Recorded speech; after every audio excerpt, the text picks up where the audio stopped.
Hello,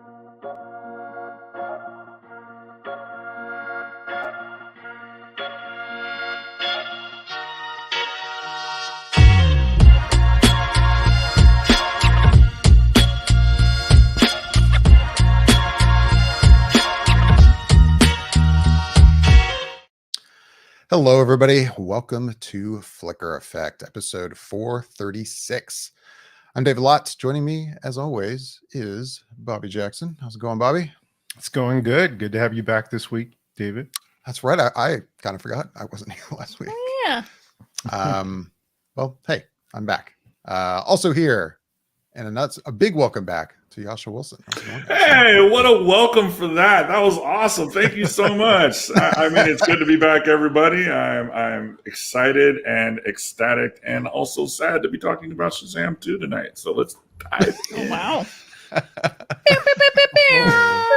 Shots fired. He coming in hot. And last, Michelle Hillard. How's it going? Hello, everyone. Hi. Michelle. Hey. Yeah. So look, this is the first time in I can't remember how long it's been since we've all been together on a podcast. So I guess it's a good thing that it's for such a huge movie that just made a big splash at the box office this past weekend. So I guess we'll talk a little bit about that as well. But we'll get into that. But I think the way we're going to handle it this week for the review of Shazam is we'll talk about our non-spoiler thoughts, and then we'll get into the nitty-gritty of any of the spoilers. And we'll, of course, let you know before that happens. So with that out of the way, David, your non-spoiler thoughts of Shazam. Oh, I get to go first. You get to go first. I'm totally prepared for this. Shazam Fury of the Gods. Saw it Monday night. Did not see it like with a big crowd. Should point that out. I don't think you would have saw it with a big crowd even if you had saw it. We could have gone on Friday night and Saturday night, and you would still not have had a big crowd. Right? Yeah, I get that impression. But anyway, Monday night, it definitely was not a big crowd. I mean, there was other people there, but not a ton.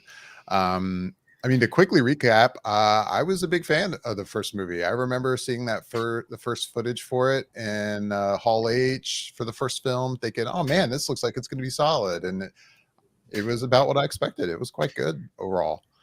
I didn't really have a lot of expectations about this one.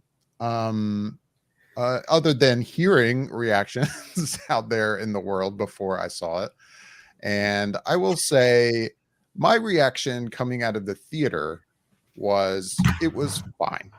Like, if in a lot of ways, I feel like my reaction to this is going to sound a lot like my reaction to Ant-Man and the Wasp: Quantumania. Like, the movie it wasn't like terrible. I didn't hate it, but I didn't love it by any stretch of the imagination. And you know, there was things I definitely didn't like, and there was other stuff I enjoyed. I think when I walked out of the theater, I think it definitely helped that I felt like, and I know we're not talking about spoilers yet, but I felt like the movie ended stronger than the first part of the film. But you know, yeah, my non-spoiler thoughts in this movie is that it's fine.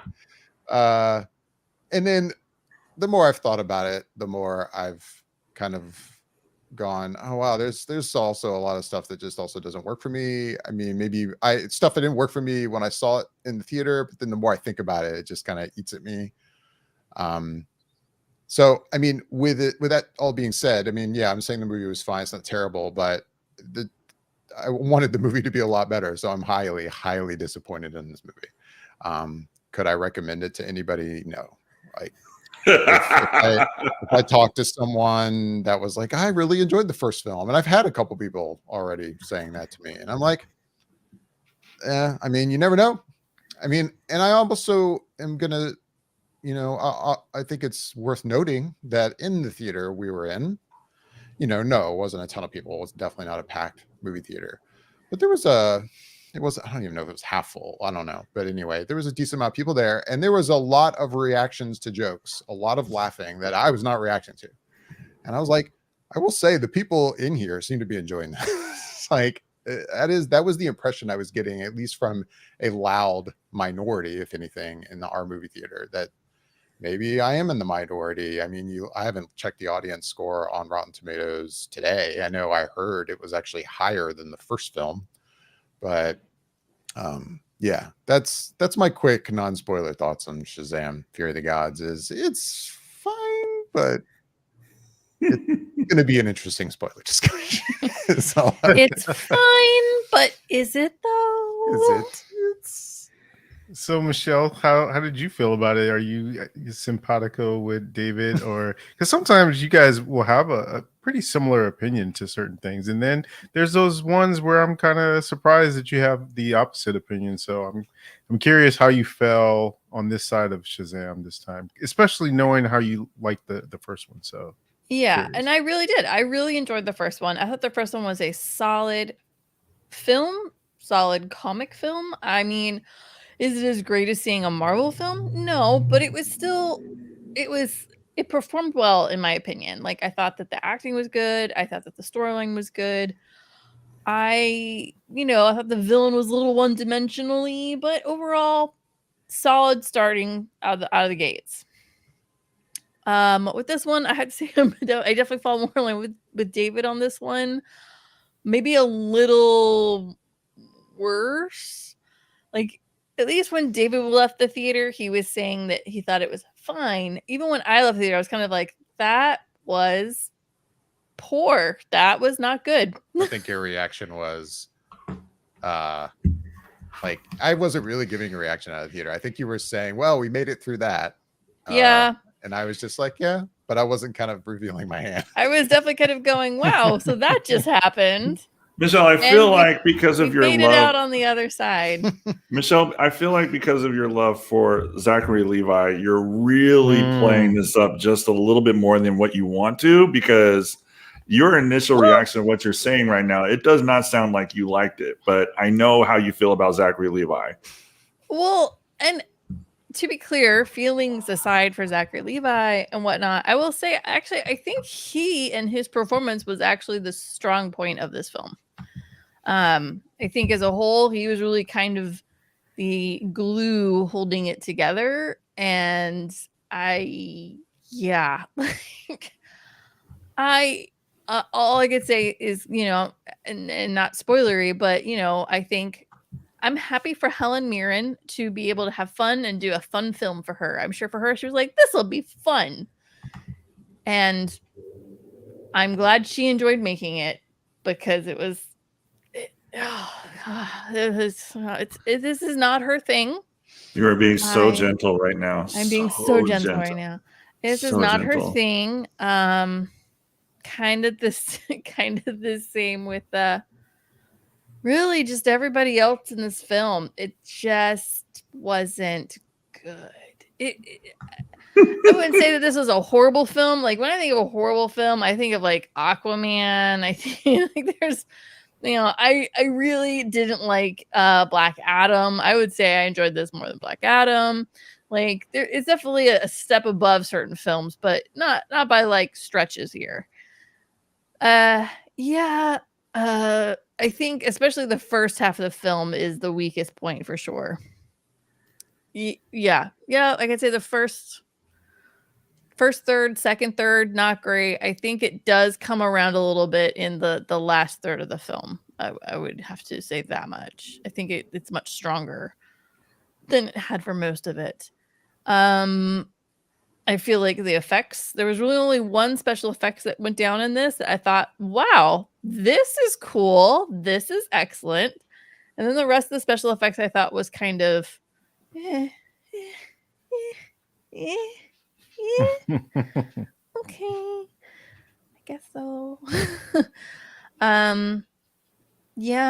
No, not a fan of this one. It's funny, I was listening to the Filmcast podcast review on this, and I have to kind of go with what's his name, Jeff Kanata. Yeah. Mm-hmm. Jeff Kanata, and his reaction to it is basically it makes me question my enjoyment of the first film.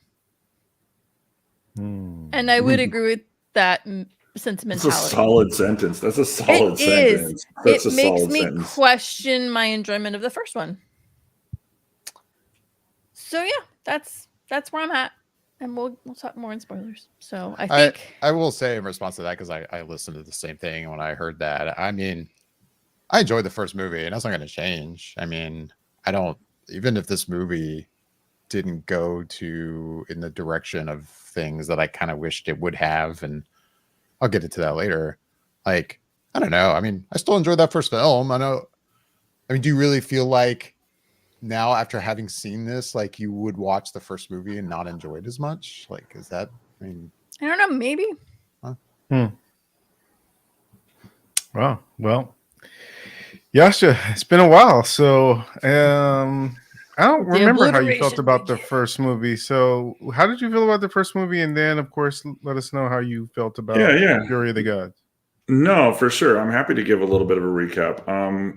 I remember actually enjoying the first one. Like I remember watching it and being pleasantly surprised on how much I did enjoy it and how dark it ended up being with some of the scenes and some of the villainry, I guess you can say, with Mark Strong portraying the bad guy and the sins following him around and just axing people out. Like the whole scene, the whole boardroom scene. I actually watched the movie, or like 80% of the movie again before I watched this movie. And the whole boardroom scene when he kills his dad and his brother was just like, I was not expecting that. And it made me enjoy it. But I liked the sentence. It made me question my enjoyment of the first one. And I say that, and it's just like I watched this movie and I wasn't pleased with the direction that they were doing. I wasn't pleased with really the acting. I was kind of over it in about 45 minutes to an hour. I just wanted it to stop. And that's not saying that I hated it. I just felt like it wasn't for me. And I just maybe wasn't the person that they were trying to direct this for anymore or create this for. It felt like very much way more kidified or for children than it did for a comic book fan, because I just feel like they've gone so far off the mark when it came to creating and moving this in the direction of this story. I lost interest fairly quickly. It didn't make sense to me anymore. I'm with you, Michelle. Like, good for Helen Mirren, good for Lucy Liu. If they had fun doing this, bravo. I don't think that it was their best work. I think they're much more talented actresses and actors than they really are. They got to portray in this film. I felt like their dialogue was weak. I felt the storyline for them was kind of weird and almost in a way. I mean, it felt like they even stole a line directly from Dogma that Kevin Smith wrote when they started talking. And I'm like, are you kidding me? Like, to the average fangoer, they're not going to catch that. But for somebody who adores some of Kevin Smith's work, particularly Dogma, and have watched it probably over half a dozen times, I picked up on it pretty quickly. And I was like not pleased with the fact that they dropped that line in there. I thought I don't even think it was a polite nod. I think it was a genuine rip.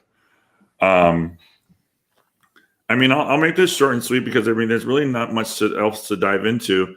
I'm with you, David. Would I recommend this to somebody? Probably not. I'd say, no, you don't need to watch it. Like, don't waste your time. If you want to have it on as background noise, sure. That's a great way you can go. If you want to watch it for the enjoyment, just watch the first one again, because I think the first one is a much stronger film than this one turned out to be. And I mean, honestly, I was kind of bummed that I watched it in a theater, and I saw it on a Saturday, and it was maybe out of, I don't know, maybe 300 people that could fit in there. There was maybe 40 or 50. Like, it did not do well this weekend. It got destroyed. Like, I would be so surprised if they tried to keep this character going in this facet, because the Henry Cavill Superman did so much better. And if they're not going to make a sequel with that, this definitely does not deserve a sequel. It just doesn't. It doesn't. I don't care what merchandising or toys you're bringing into it. It can't possibly be enough to keep this franchise going. I'm done. Yeah, it's funny.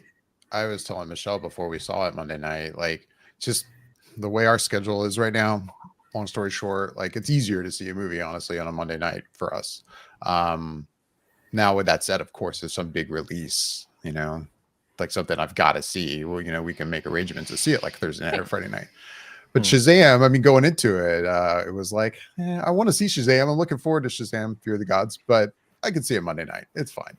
And then the problem with that, though, is that, especially with a movie like this that's being, reviewed the way it has been, it's like hearing kind of the reaction to it all weekend, and not just like professional reviews, but like YouTubers I follow, and they're like, first reactions out of the theater and watching those. And it made me, like, Monday night before we saw it, go, I mean, I want to see this, but I also do have things I could be doing.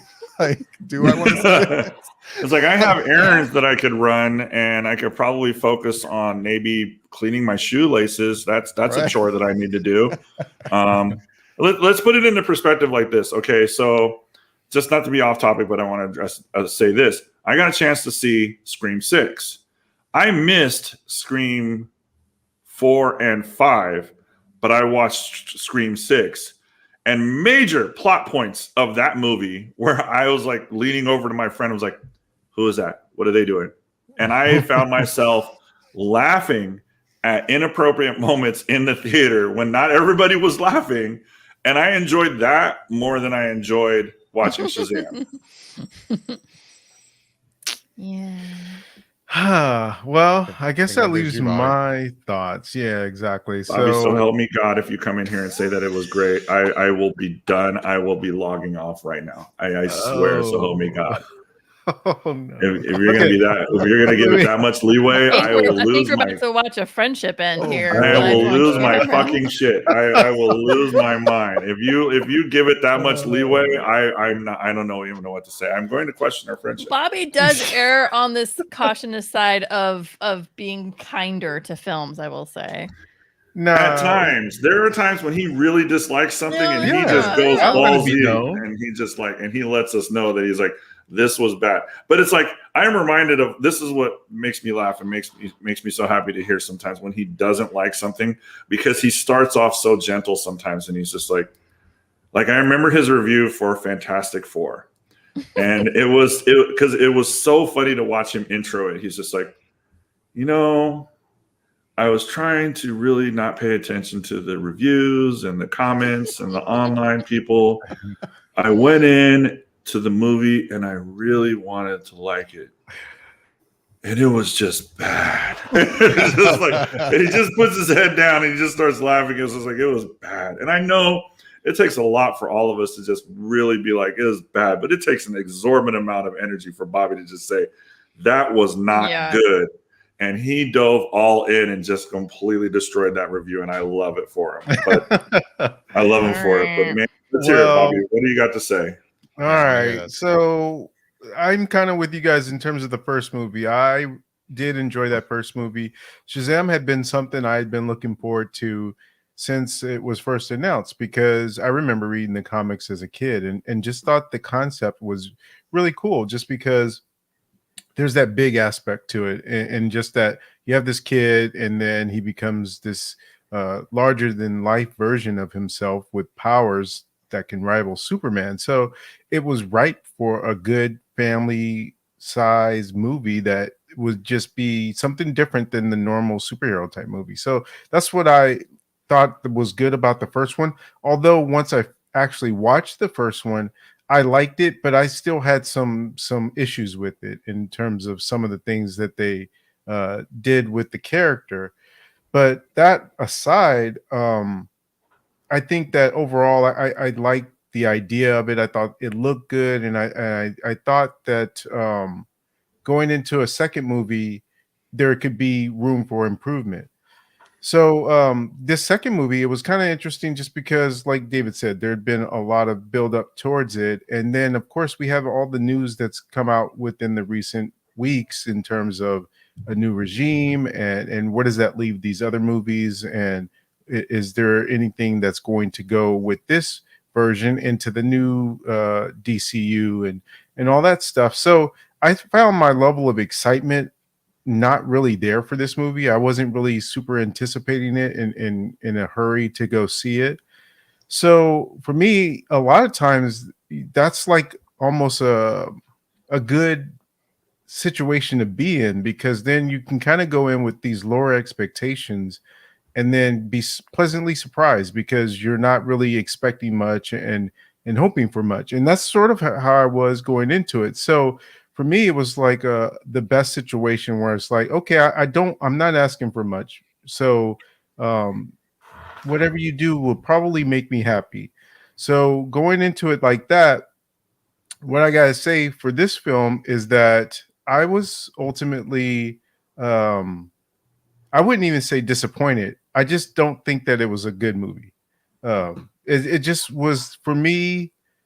There was good moments in it, and I think that, like, I think all of you pretty much have said the same thing that I would echo, is that uh the first two acts to me were just not great. And I almost like Yasha, with 45 minutes, maybe an hour into it, I was almost like at that point where I was like, man, I'm not enjoying this. And uh I would hope that it's can move through a little bit faster just so it could be over, kind of thing.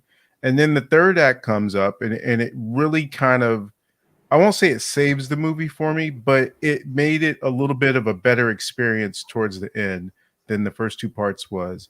And I think a lot of what I have an issue with is that the things that I didn't like in the first one were amplified in this one. And so it just really didn't work for me most of the time. And one of the issues I found with it is that because this movie as a sequel leans heavier into, I think, the comedy aspects and the sillier aspects of it, either that works for you or it doesn't. It's just comedy, and it's like either the comedy works or it doesn't. And for me, a lot of it didn't. There was more misses than in terms of hits with the comedy. And so, like David said, at his audience, there was a lot of people laughing at different things, and you were kind of more or less not having that big reaction to things. And I think that's kind of where I was with it too. It was like, nah, that's not doing it. That's not really that funny. And then there'd be some things that were like funny. And what I will disagree with in terms of one of the things that Michelle said is that she felt like Zachary Levi as Shazam was the glue and the linchpin and the thing that kind of held it together. Honestly, for me, he was the weakest point. And for me, the thing that was kind of holding it together for the all intents and purposes was Jack Dylan Grazer as Freddy. And so it was more like his performance and what he was doing, and there were some genuine moments with him, especially towards the third act, that I thought was really great in terms of his character and some of the things that he was doing that we'll get into in spoilers.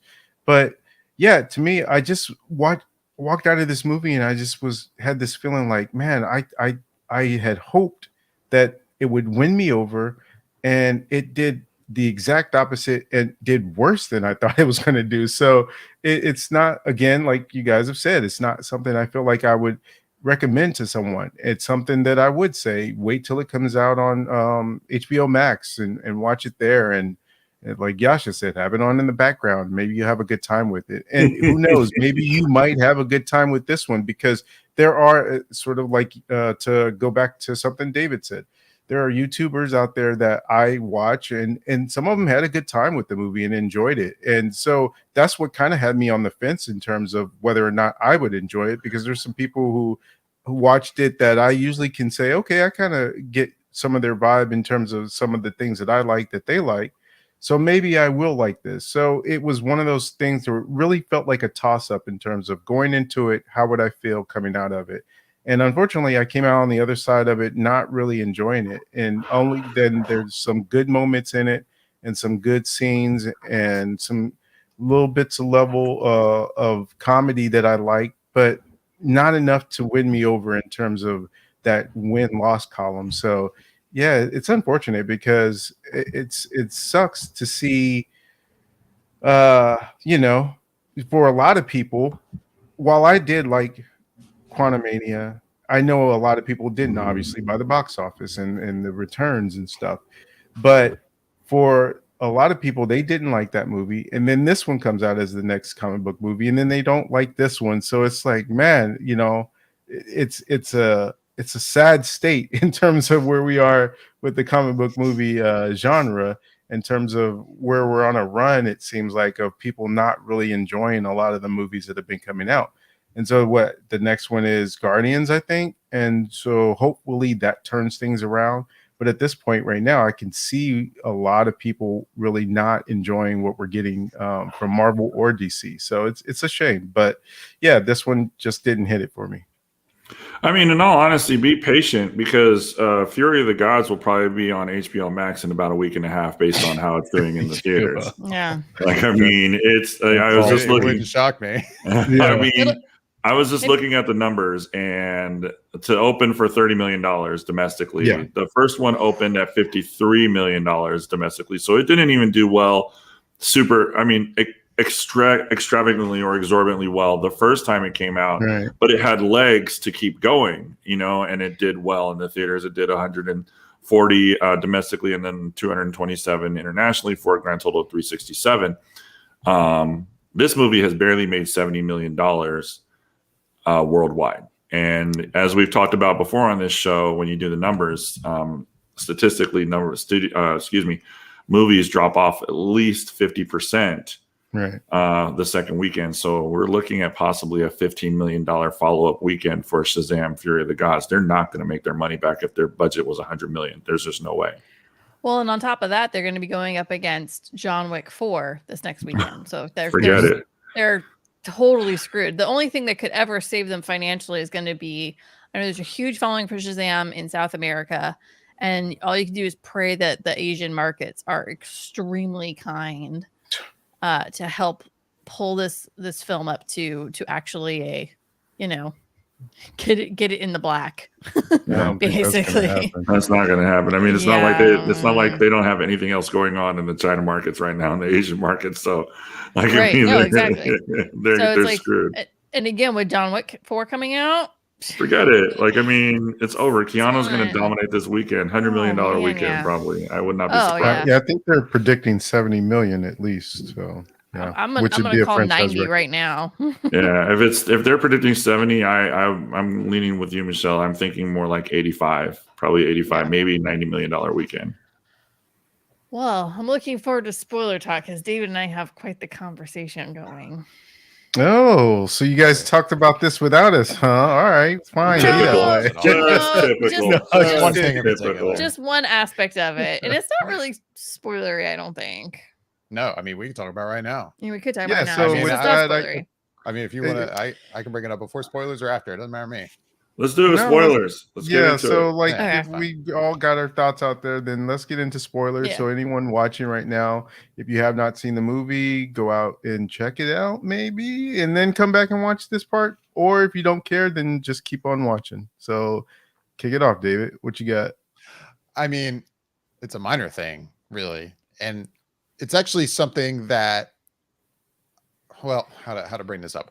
I recently heard an opinion about the difference of the way Zachary Levi acts as Shazam versus how Billy Batson, played by Asher Angel, is played, and they're complaining about that in this film, like how Zachary Levi does a great job as playing a kid, in a man's body, but it's not the same kid. It just does not seem like the same kid at all.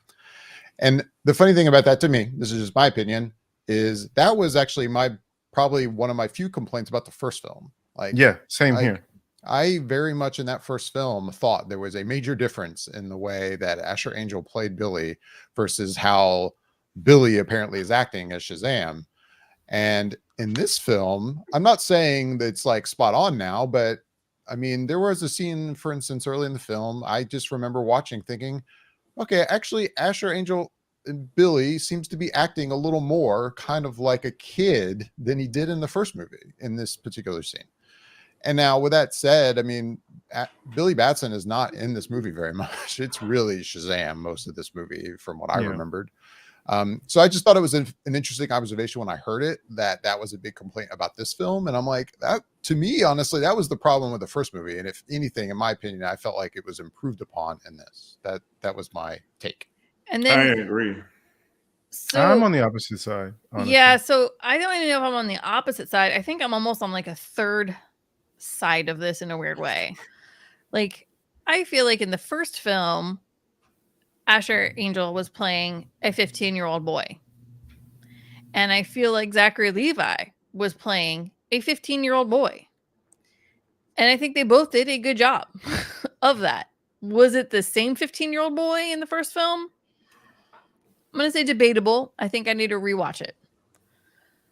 This film, I think what we saw was what very little you got of Billy Batson was a 17, almost 18-year-old boy. And I feel like he was playing an older brother that was almost 18.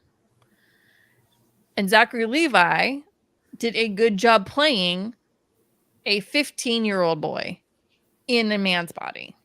And I think he did a good job of that. But the problem is, I think he was still playing the younger version of Billy versus a Billy that has gone through things, has seen things, and is transitioning into an older, young adult.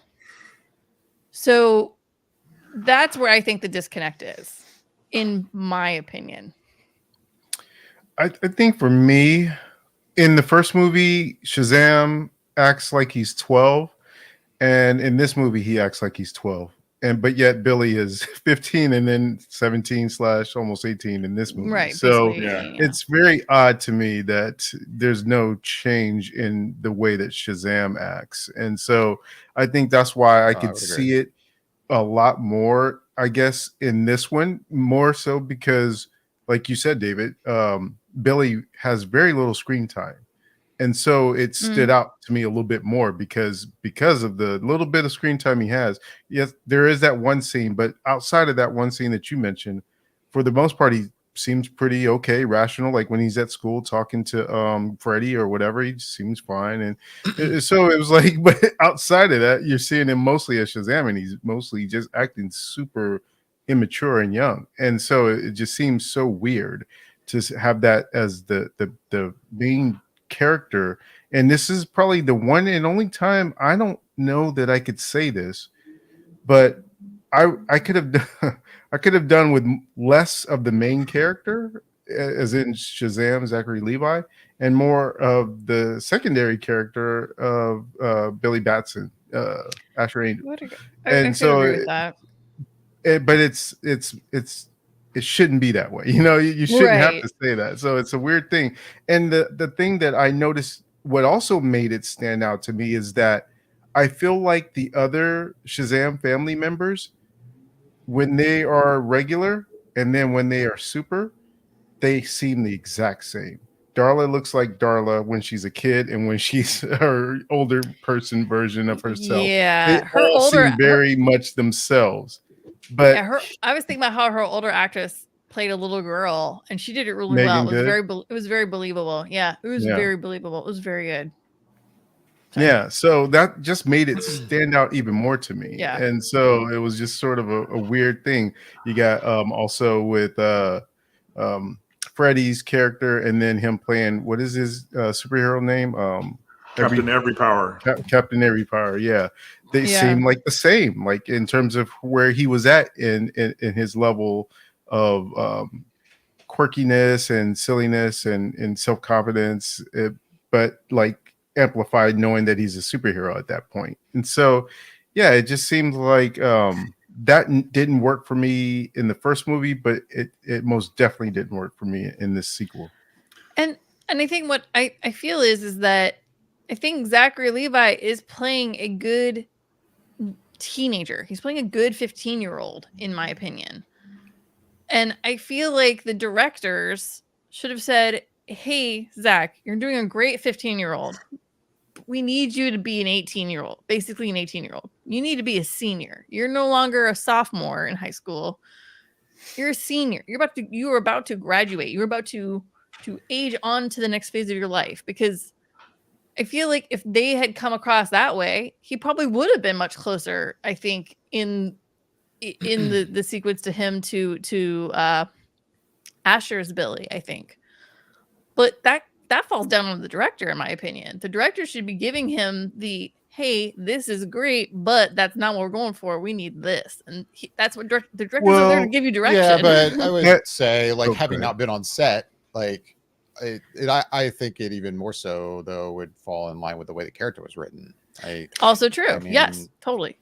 unless they veered off script, or Zachary Levi was doing a lot of improv in the Right. film, maybe he was, I don't know, but Who knows? it if he's following the script and that was the way it's written, I mean, yeah, you could be acting the lines a little differently, sure, but it kind of seemed like it was probably written where they weren't quite the same. And that I think might be the crux of the issue here. Is I feel like they're not writing it the right way. Because in my personal opinion, the kid that you are when you enter in as a freshman of high school and the kid that you are when you leave high school, those are basically two completely different people. You're the life experiences you gain in those 3.5 years are some of the most dramatic that you'll experience throughout your life. Like you start learning more about yourself and interests and things that you're like, actually, I don't like that thing. I thought I did. I don't like. You mature. You have things happen to you. You gain knowledge. You realize a little bit more about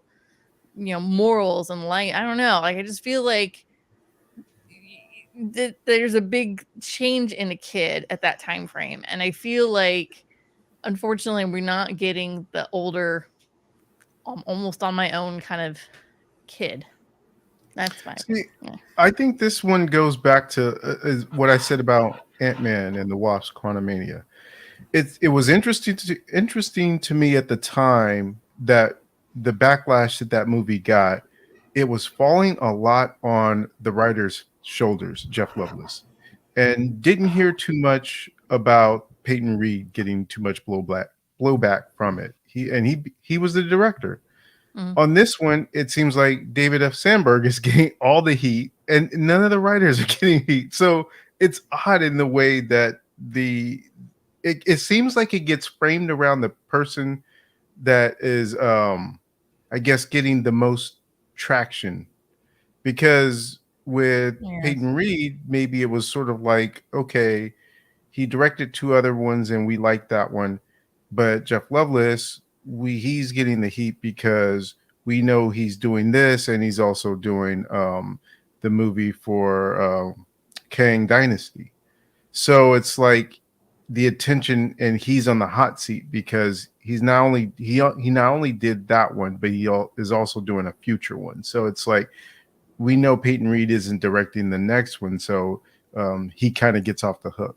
Whereas with this one, it's like David F. Sandberg, people know that name who are in this sphere. Obviously the average person on the street doesn't know who David F. Sandberg is, but within this realm, we know who he is. He directed the first one, but if I asked you who the writers were on this one, you probably wouldn't even be able to name one of them. And there was like 3 of them on there that are listed. So it's like none of those guys are getting the heat for it. It's pretty much on the shoulders of David F. Sandberg as the director and Zachary Levi in terms of being the star.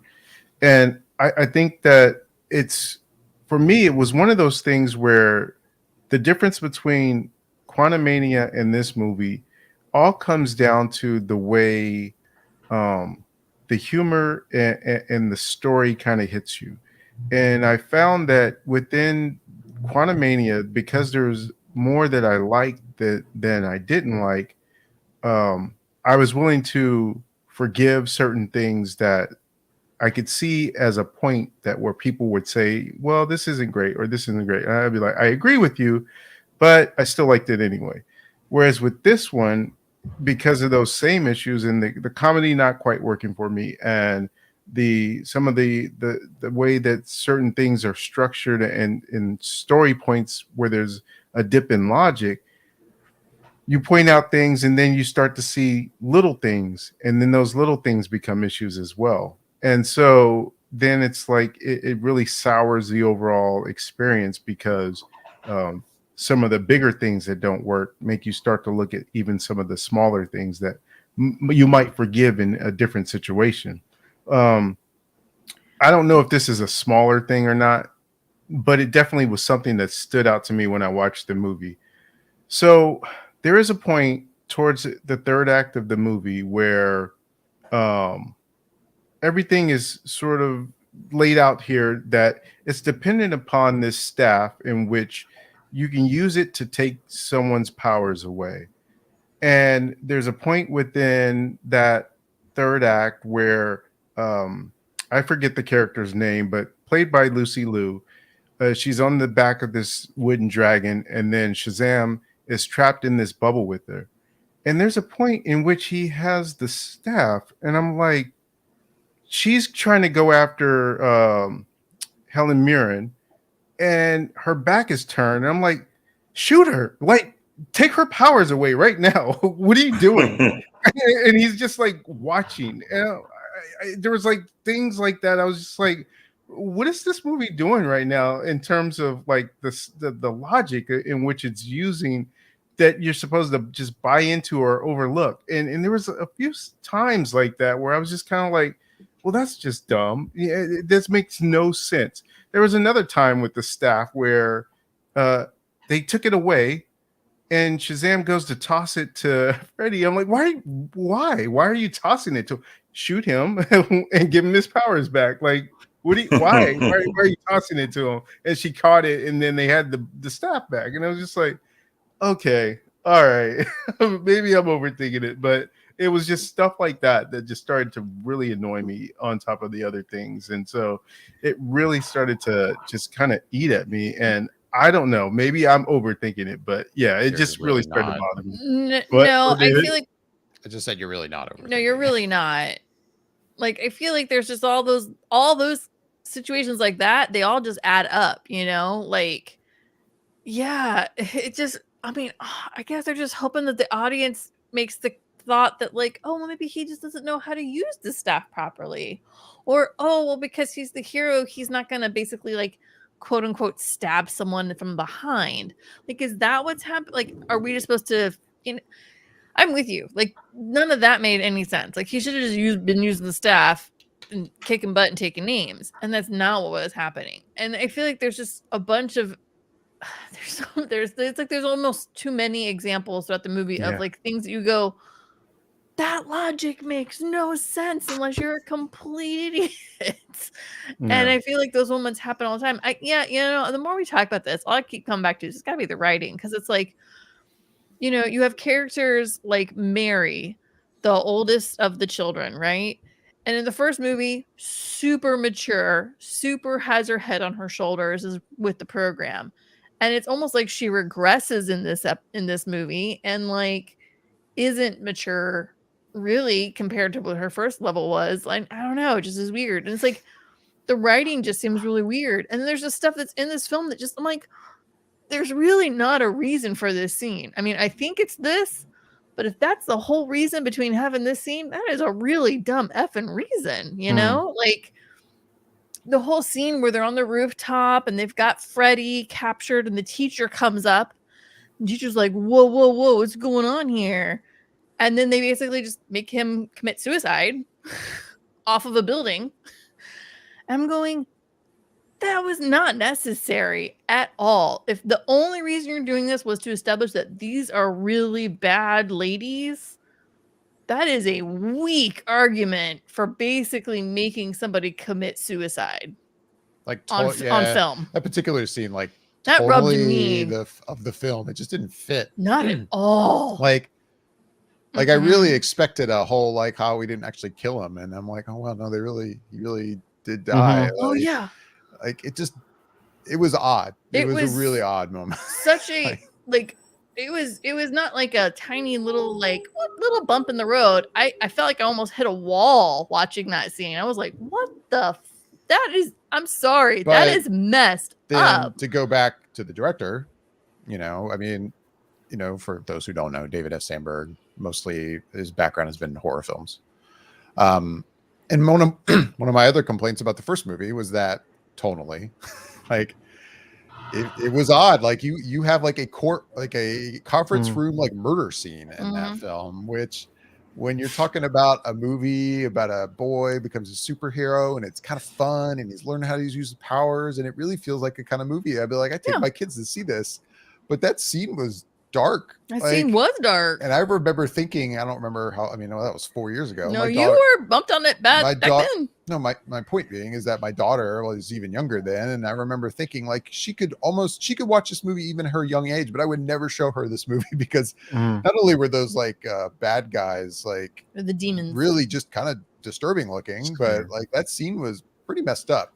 And I've said that, I mentioned that too. Like, I mean, it's just like, sorry, I didn't mean to interrupt, but it's like, it's that scene right there was just like, my jaw dropped when I first saw that scene. I was like, holy, they're really going there right now. And then they went full speed ahead. And I was just like, holy crap.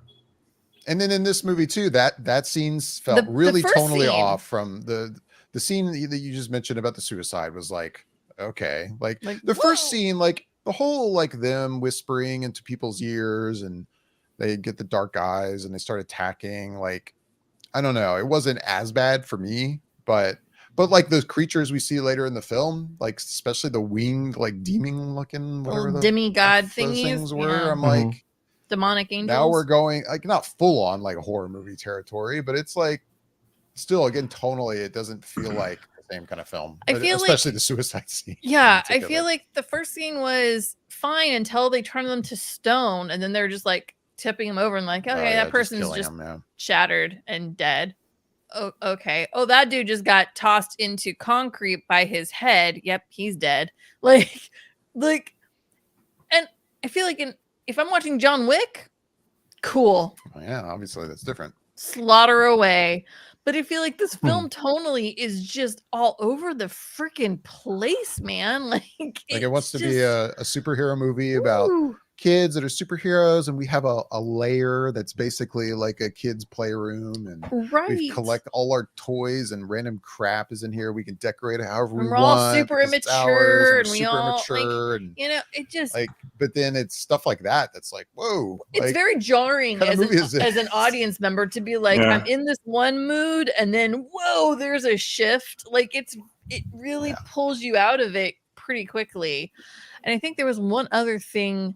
I think it was like the whole like the creatures come alive, and I'm watching these creatures come alive, and this is another moment, Bobby, like another like, why would that's just the dumbest thing. So the tree comes out, the roots are going, and you can clearly see that there's pods, right? And I'm watching this movie going, I'm standing here going, if I were in this situation, I just lived through the whole roots, the roots have stopped. I'd been like, get away from the roots. I'm out. Cool. I'm leaving. I'm out. Oh, there's pot. Oh, I'm really fucking out of this place. And it's moving. It looks like it's pulsing. Let me go ahead and get closer, and let me bring out my cell phone to take pictures. I'm like, are you shitting me?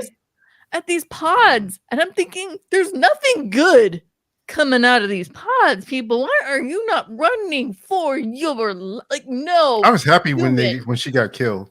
I was, because that thing grabbed her or swung her through a glass window or something. She died. So I was like, assume she died. Yeah. I was like, that's what you get. Like, why would you have stayed there at that point? But like all those people were all just staring at these pods that were opening up, and I'm thinking, I'm out of there faster than my legs will probably physically let me do, and I'm going to make that happen. There's a lot of moments like this. I mean, not that it's the same kind of situation, but speaking of that part of the film when you've got all of these creatures running around, I mean, I don't think you literally ever see a creature kill someone, but I mean, people are dying. They're dying. You'd like to assume as a result of the actions that are being placed in this situation. Yeah. And then we have that scene where we're on top of the building, and Shazam is like, I've got to take care of this, and I've got to do it on my own. And his parents are standing there, and then his mom does the whole like, oh god, hey, turn back into I want to see Billy for a second. I was like, and really? Like, and this whole thing is playing out like, I'm like, people are literally being slaughtered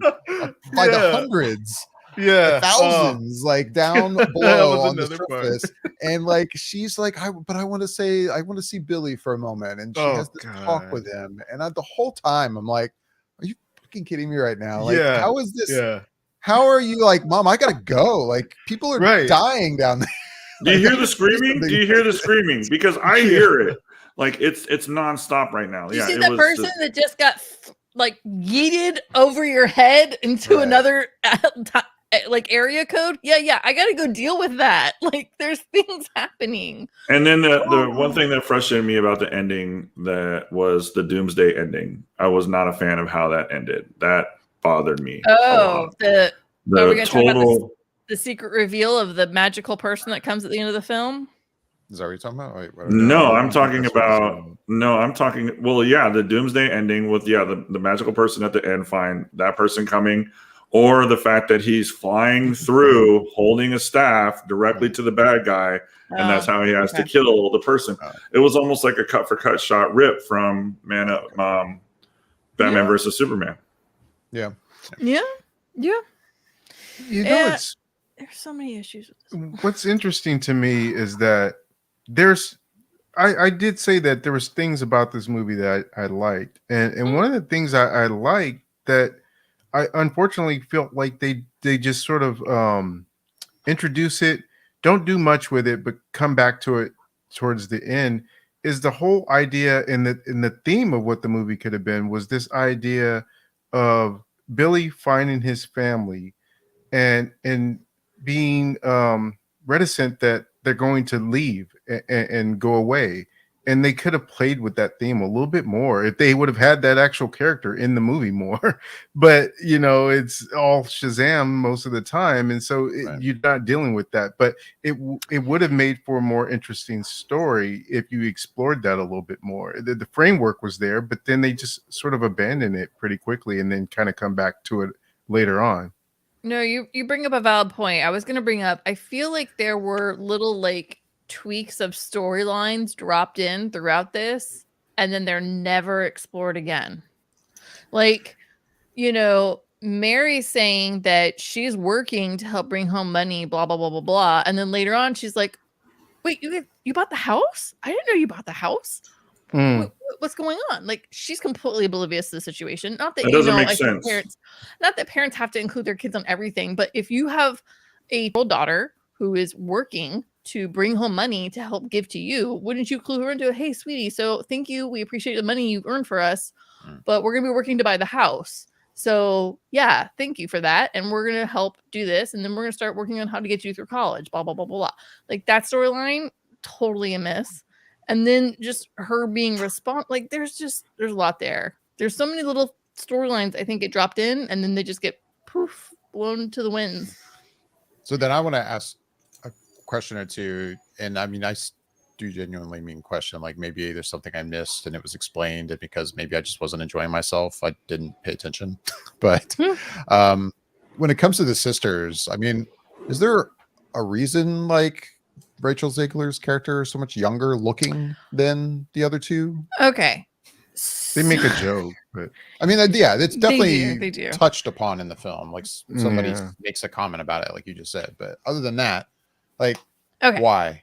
So, and I don't think the film addresses this really too directly, other than that one little conversation that kind of happens. Back 2 steps up. I will say what I do enjoy is that the film does have, and I will say I think it's more Roman mythology than Greek mythology that they're running based off of. And that's cool. And I think if I remember from my mythology things, so the daughters of Atlas. So they're also supposed to kind of represent time in a way, like, right? So you have future, present, past. So it's kind of like older, middle, younger. And they were born like of different like time frames. Is kind of like weird to explain. That's probably the best perception I could give you as to why they have such huge age gaps between them, is that they're representative of like different time, if that makes any sense. Yeah. I mean, I don't It's know the- anything That's the about it, best. but I mean, in context of this film, yeah, you get Other none of that than- in the film. you definitely get none of that in the film. Oh, and- correct. Oh, 100% I correct. And I mean, yeah, it's hard to be like, you guys all are just very old, and they've basically been living forever for all intents and 6,000 years, purposes. yeah. But yet, like, you have a Helen Mirren character who looks very old. Like, I mean, she looks great for her age, but she looks old. Versus a Rachel Zegler who looks very young. She can play a high schooler you know. Right. Convincingly. And it's like in the context of the film, it's like why? Like why do you look different? Like it just doesn't. I feel like something could have. I don't need a Greek mythology or Roman mythology lesson in this film, but Right. at the same time, I feel like it's worth an explanation, at least in some way, some brief explanation. Correct. Like they explain a couple other things in very quick little like short. I mean, shorter than Cliff's Notes versions throughout the film as weird mythologies kind of get explained, and that's great. And I'm like, y'all couldn't explain this one other one Steve with could some have Cliff explained Notes. it. That was his name, right? Yeah, Steve the Pen. Steve the Pen could have explained it a smidge or something, because, and I don't even think I'm remembering it quite correctly, but I'm trying. It's been a while, but that's kind of how I remember it. Was that his daughters were born of time, like references to time, which is why they look so different. It's weird. But I would say highlight Rachel Zegler. I enjoyed a lot in the film. She's good. I did enjoy her. Highlight there. She looked more like a high school student than Jack Dylan Grazer did. I'll tell you that. Jack Dylan Grazer looked like he's a 20-year-old trying to play a high school student still. Trying to play a 17-year-old. Yeah. I'm like, come on, dude. Like, I mean, this guy has clearly aged out of this role. I'm sorry, but he just did.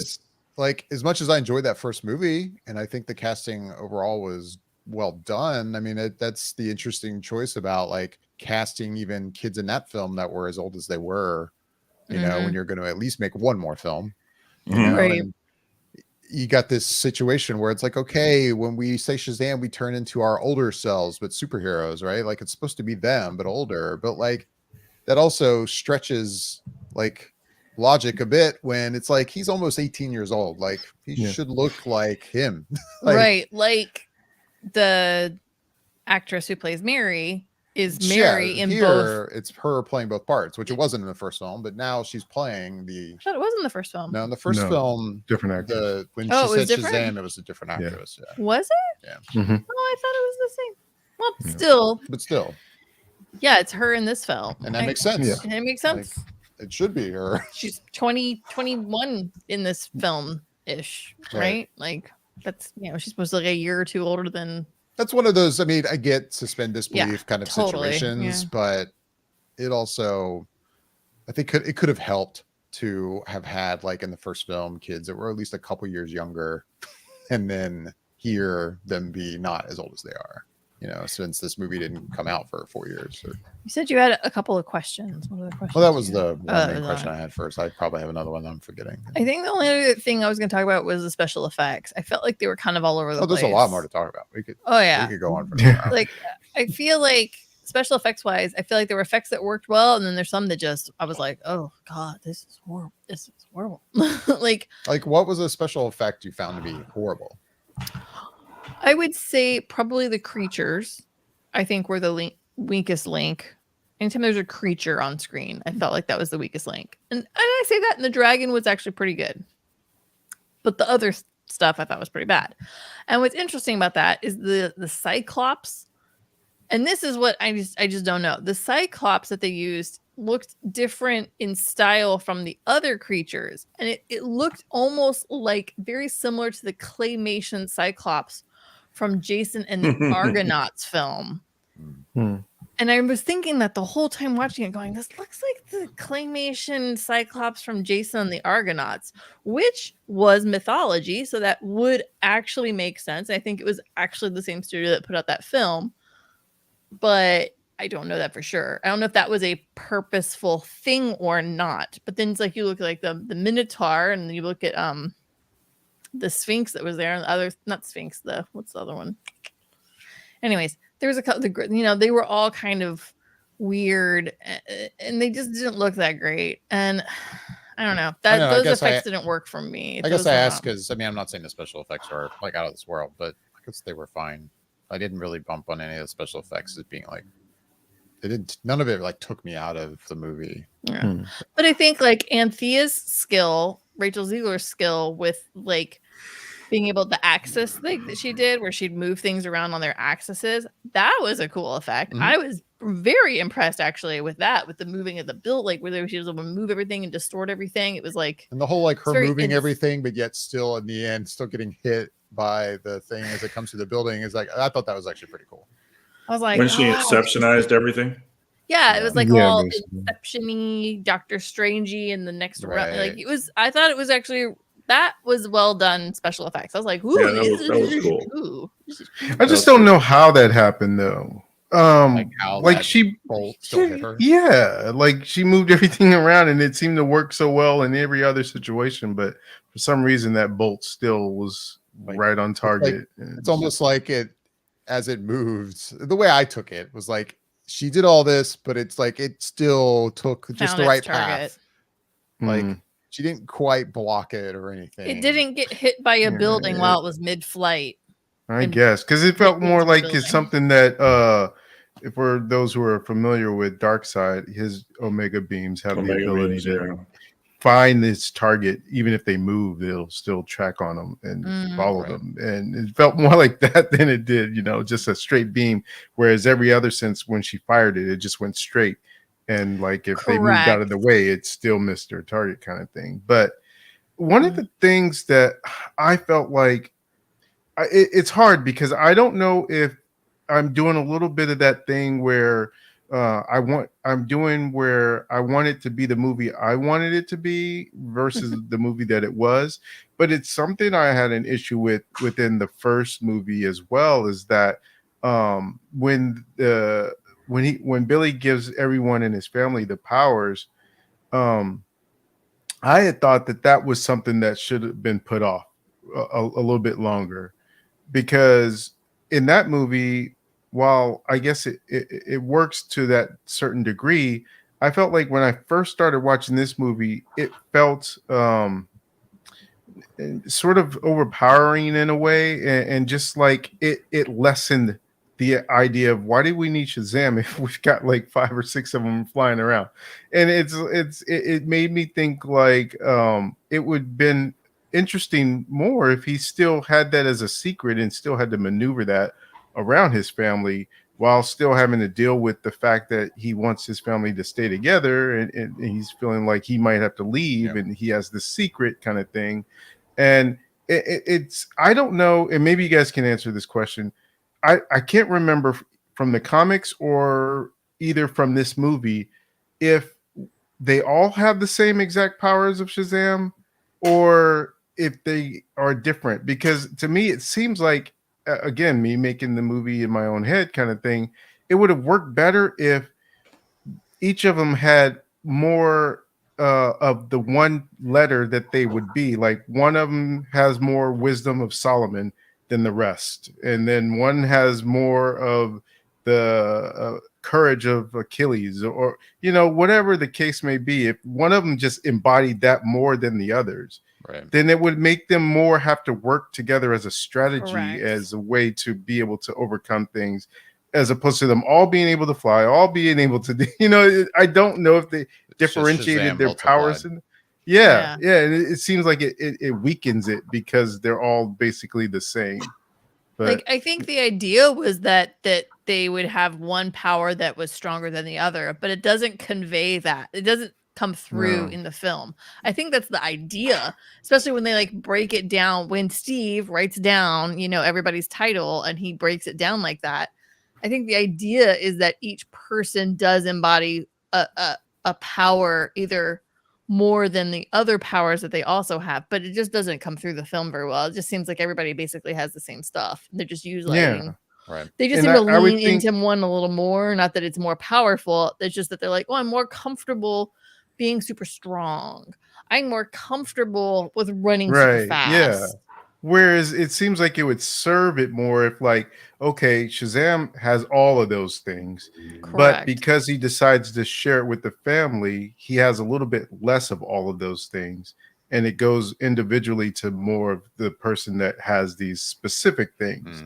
And it then still gives Shazam to be the sort of the pinnacle, whereas the other ones are more specialized in their specific power set or whatever. And yeah, it just doesn't convey that. But It does not. I will say I had mentioned that there was another thing that I did like towards the third act, and that was with Freddie and Rachel Ziegler's character. When the dragon is overcoming them with fear, he still shows that heroic side and is able to push through. And even when she's like, how's this possible? You know, like you're supposed to be pretty much shook at this point and just frozen, and he's still pushing through. And I thought that was a great hero moment, as him not having any powers and still being able to do that. And I think it is a great hero moment, and I do like that. And I feel like there's 2 times in the films they point out where they all go, oh wow, this kid seems stronger than we think he is. And by pointing it out 2 times in the film, it leads me to believe, oh, is there actually something more to Freddy possibly? Because it happens in the scene when they're in their like little Greek Roman like palace, and they're torturing him. Lucy Liu comes over, whispers something in his head, and he's like fighting it. And they're like, oh, he's stronger than we thought. Right. And so it's like you have these 2 moments where they're all commenting on like, dang, boy's got skills. And yet nothing seems to kind of come out of it, like other than just like, oh, he's just a really good superhero.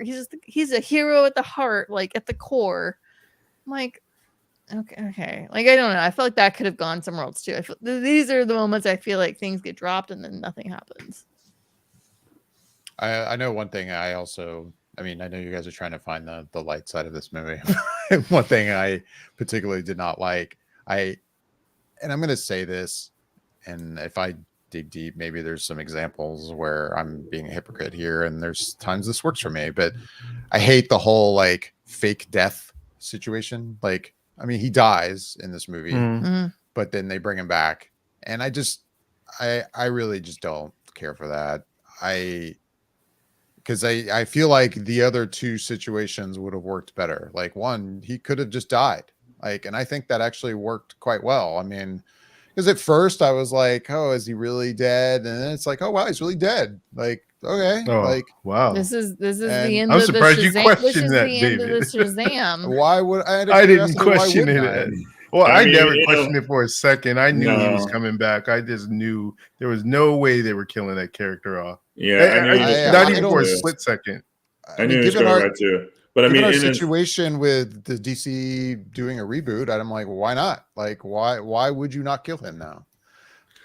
They could have reshot in a way, it is dead. I mean, the series is this franchise is definitely dead. Right. I mean, but they could have reshot it and just actually had him die. Actually, no. Let's just have him die. And the thing that would have been interesting would have been like, still go ahead and have the cameo that we have with Gal Gadot, and have her come out and be like, he really was a true hero. He was a true god. She's like, all of you are, she could have just been like, please don't feel lessened by the fact that he's dead now and that you no longer have powers. You guys did something incredible. And she could have easily just kind of had a moment like that with them. And he could have just been dead. And that could have just been it. The end of the Shazam line. And then the wizard could have been like, this is it. Okay. This is how it goes. Yeah, I don't know. I felt like it could have been a more powerful ending to actually just have him die. Again, considering our current DC film situation. I mean, we don't know. Maybe we will get another Zachary Levi Shazam. In the DCU, it seems like the door is open for certain actors to continue to play characters, but not others. Correct. Because of the way the Flash is going to reboot everything. I guess we'll find out. But in a month or so, it sure seems to me like that would have been a fine situation to just have him die. But also, I think I would have just rather him not die. Like the whole like let's kill him, but then he's not really dead. Like, I don't know. I did not care for that whatsoever. Well, and like I have a question. So Wonder Woman comes and she revives him. He died as Billy and she revives him and he comes back as Shazam. Is he locked into Shazam or can he go back and forth? No, because he was Billy in the final scene. Right? Yeah. They're all at dinner and building the house. That's right. Okay. Sorry. I guess I think I glossed over at that point a No, little no, I bit. get that. Sorry. Well, But then I we don't also know. get like, I mean, to jump ahead into the mid-credit scene. Like Sure. this is a movie again. Considering our situation, I would have been happy with no credit scenes. Like I would agree with it this. seems What was like the mid-credit scene? Because I don't think I saw it.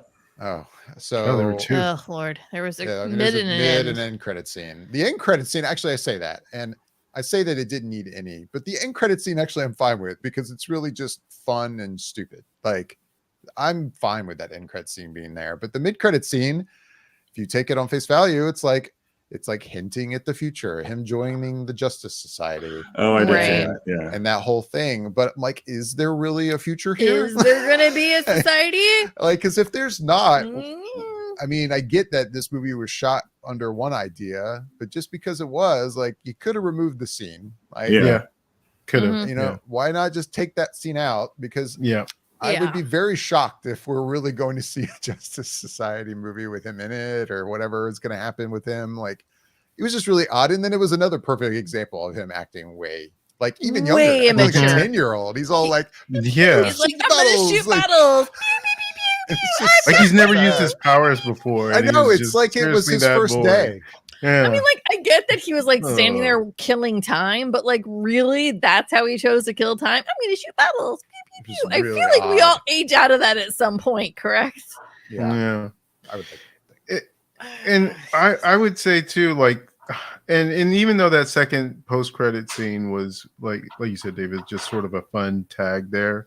Yeah. Again, it's like, what does that set up? Like, I don't think it sets up To anything. have I think that's kind of Mr. the point of Doc- that one. yeah, Sorry. I guess it to me it sounded like they were trying to set it up for Mark Strong's character to come back again, and Mhm. that was that mastermind. I forget what it. Yeah, I Mastermind forget his says name I as have to well, do but- one more thing. Yeah, and so It's it was almost like, the way okay, it'll probably be a few more years before we'll see him actually get broken out of jail, but But he would be will the we? next thing. To me, it Right. almost seemed like Will when we saw that scene in the first film, it was like, okay, maybe this is setting something up. But now it's like again, and it's just Mhm. more of the same. And it's almost like, okay, this isn't going anywhere. And that's what I think is funny about it. Like, It's just like a poke, like Running this joke guy's in kinda thing. jail. I like he even has guess. the line about like, I have tiny legs and I can't move very far. Like, Yeah. it takes me a long time. And then he's just like, oh yeah, one more thing or whatever he does, and he walks off. And it's just Goes like, off. Yeah. like this is just a joke. And that's why actually that one kind of works for me. I mean, I don't think it's that good, but Right. One- I was just gonna say one last thing. The other thing is like and they brought it up in the other podcast that I listened to that reviewed this, and it's the whole like, so this was Gal Gadot's possibly last scene in the Warner Brothers as Wonder Woman. DC as Wonder Woman, and like, yeah, that's a little heartbreaking. Mm. It's that Yeah. sad as it is. It almost makes me go, I wish she had gone off of 84 and called it good. And nope, there's this scene now. And I'm like, it's fine. And wasn't there a everything's rumor? Fine. That she was Well- going to be in Flash as well, but that got cut out. That got cut out. I think I heard that. No, they're- so They filmed something for her in there and Yeah. they cut it. So they're clearly Or so the this rumor would be is. the last I mean, one. Yeah, so the rumor. I feel says, like but- anything is fair game in the Flash. I mean, Yeah, she very well could show I- up in that. I but- just, it's very There- sad. It's all very There's sad. one other thing that struck me as odd within the movie that I couldn't quite understand really from the perspective of how they were doing it, and that throughout the movie, especially from the beginning, and almost specifically from Mary's character, but the other characters as well, you kind of get the sense that them having to go out and save the world or save the city yet again was like a burden to them, and sort of like Mary's like, oh, I just can't just go to college. I got to go and save the city or whatever the things she had to do. And it's like, well, okay, so I get it. You guys, this is not necessarily something you want to be doing, but it's sort of thrust on you at this point. So when the powers get taken away, and then you fast forward to the ending, and he has the staff, and he's like, "Who wants their powers back?" And they're all excited to get their powers back. I was like, "Really? Like, you guys didn't seem like you cared all that much about having them in the first place. Why do you want them back?" Like, I don't know. I guess I took it like, well, once they were gone, then it was like, oh, now But they never I didn't expressed that in the appreciate it, movie like- that they didn't, that they appreciated what they lost after it. That is never addressed. They're just like, keep going with the story, and you never get to see them say, "Man, I really wish I had my powers. I see the good I could be doing right now." There's never even a sentence that says that. So it's just like, well, why do they want them back? Well, other than just because they can have powers again. So yeah. Yeah, the only one that ever seems to really want his powers is Freddy, and that's because when he has his powers, he's quote unquote normal. He's 100%. Nothing is wrong with him. Nothing is at fault. He is a perfect, normal person, healthy person. And so for him, it's an escape out of his world that is what his world is. So it's like, I get, like, that makes sense. I think for the rest of them, I think what they're trying to convey throughout most of the movie is that these are just kids, and they're kids that want to just be kids. Like, they're frustrated that they have these powers, but they're also just kids. Like, anytime they seem to go out to help out, they always still wind up kind of effing it up. Like, they help, but it's still kind of messed up. Like, if any other superhero had done it, the whole thing would have been 100%. And that just goes to the fact that they're kids, and they still aren't good with working together, at teamwork, at planning things out, at looking at the whole picture and different scenarios of an outcome, or how can we do this? And they don't have those life experiences. And so I think for them, like, turning into a superhero is kind of like, okay, we can do this, but we're still missing the mark, because at the end of the day, we're still just kids. Like, and so they do seem very like, whatever about it. I guess we have to do this thing. And they also all hate the whole, like, all together now, mentality. Like, I think all of it just comes at a viewpoint of their kids, and they have this kid viewpoint for it. But yeah, at the end, they're all very fickle, and they're all just like, "Oh yeah, no, I want my powers back. That'd be great. Thank you. I missed it so much." And I'm like, "Did you though?" Yeah. No, I'm with you, Bobby. I was kind of like, but you didn't seem that excited most of the film with it. Again, other than Freddy, maybe, but like, And that was another thing that you just struck a memory for me in terms of one of the things that I thought, another story point that they kind of set up, but don't explore enough, that which could have made, again, for another interesting movie or to play along with things, is that on one side, as Billy, he's dealing with maybe his family splitting up and him being older and him having to go a different way. But then as Shazam, in the beginning of the movie, he's got imposter syndrome, really, because he feels like he's not the hero that everyone thinks he could be, or that he's not as good as Superman or as good as the Flash. And they don't really, explore that. It would have been a very interesting thing. He's dealing with one thing as Billy, he's dealing with another thing as Shazam. And yeah, it just really brings these ideas, but never fully develops them and explores them, and goes every which way in all these other different directions. Like you said, Michelle, it just becomes sort of a mess. Yeah, I mean, like, Mary kind of brings it up a little bit, and she's like, "Hey," she's like, "you're holding on too tight. Like, your fear of losing us is making us, and you're pulling us all too tight. It's pushing us all away." And so that kind of gets brought up, and then and then that kind of fizzles out a little bit until the very, very, very, very, very bitter end. And they all realize, oh, wow, no, he's right. We all should be trying to work together. And then it's like they all do work together with the unicorns. And they do, it feels like they just don't, like, they have all these little ideas of little parts of stories, and they just don't have it all kind of come together that well. Well, Yash is so annoyed with this film. He can't even talk anymore. He's like, I'm over it. I'm over I mean, we're just diving around and just it. picking it apart piece by piece at this point, and I'm just like, I'm. There's nothing more that I can add to it. I just, every time that you guys mention something, I'm just kind of like, yeah, that's actually 100% accurate. That's true. That's true too. That's true too. Like, I mean, we talked about the disparity when it came to his personality traits in the first one. I remember that, David, because that's something that we actually agreed on strongly. Like, while we enjoyed the film, how he portrayed himself in the superhero form versus how he was as a kid, it was way too different. But at the same time, it's like, okay, I get it. Like the kid just found out that his mom intentionally abandoned him. He might be a little mopey, he might be a little bit down and stuff like that.